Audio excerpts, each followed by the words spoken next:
Salamlar, vaxtınız xeyir olsun. Mən Adgözəl Nakişin, insan psixologiyası metodistiyim.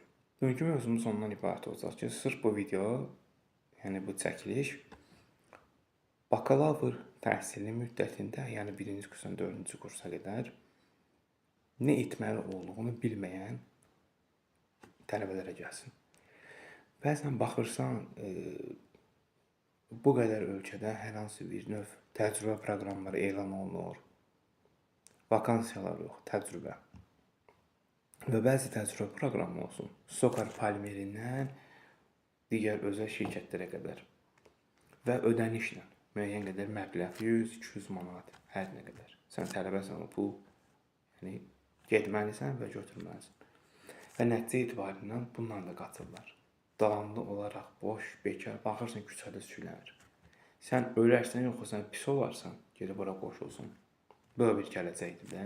Az çox həmin CV-də vakansiyaya gedən zaman, universiteti bitirdikdən sonra iş stajı olmasa təbii ki, normaldır. Bu anormal məsələ deyil ki, təzə bitirib.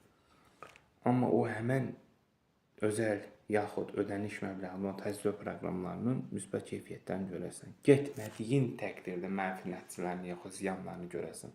Çünki gedən adam niyə nəsə itirsin ki? Əksinə hər yerdən bir müsbət nəsə götürür. Getməyən ətraf mühitinin küçədə boş-boş aşağı-yuxarı veylənib, yaxud sülənib, bəs qeyri-etik olsa təbii ki, az reallıqdır. Və nəticədə də mənfisinə, ziyanına zaman işləyir. Çünki zaman bir dəqiqədə olsun dayanmır.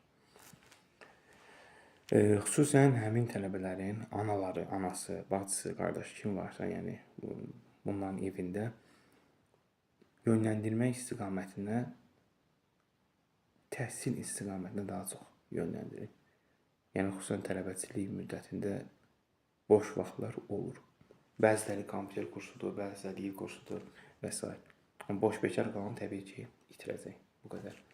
Seanslarımız əyani və onlayn şəkildə həyata keçirilir. Qoşulmaq istəyənlər şəxsi mesajınız məlumat verə bilərlər.